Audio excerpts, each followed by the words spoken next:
ସୁବାସ ପଣ୍ଡା ଆଇନଜୀବୀ ବ୍ରହ୍ମପୁର।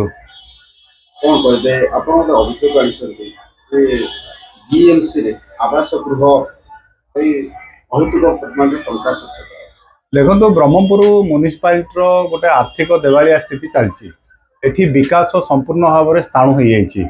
आपड़ देखु सहर रोड रास्ता ड्रेनेज सिस्टम कथा कहतु एवं जो देखिए आपण सहर जदि उन्नति कथा चिंता करेंगे ये बहुत दूर रे अच्छी।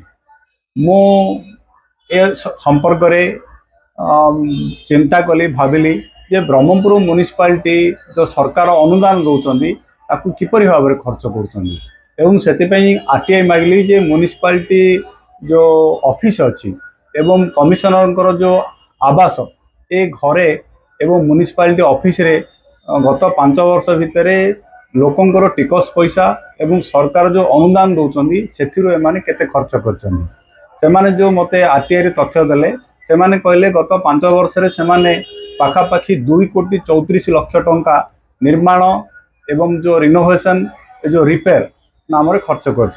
सबुठ दुर्भाग्यर कथा लैट्रिन बा जो बाथरूम खर्च से खर्च कर पाखापाखि 5 लाख टंका रिपेयर बाबद एवं कमिशनर गोटे जो तांकर घरे गोटे एसी लगी जार दाम पाखापाखि 1 लाख टंकार ऊर्ध्व। सबुठ बड़ कथा हूँ जे पब्लिक मनी टाकू जो भाव में आखि बुझी खर्च कर दुर्भाग्यर कथा नहीं। लोकंकर टिकस पैसा लोकंकर उन्नति ए पैसा सरकार अनुदान दियंती एवं आमे टिकस दौ। एमाने जो ऑफिस रो साजसज्जा ना रे ऑफिस रो रिपेयर ना रे ऑफिस मरामती ना रे जो लक्ष लक्ष खर्च कर आमे ताकू निंदा परवर्ती पदक्षेप कौन दुर्नीति विरुद्ध देखंतु म्युनिसिपालिटी दुर्नीति न कहले भल।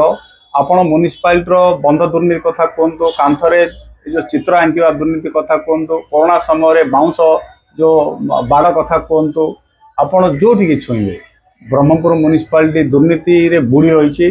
तेणु आमे टिके आ उपरे लोकंकर सचेतन करुचु एवं खूब शीघ्र आपको एक जन आंदोलन रे परिणत करने चेष्टा करुचु।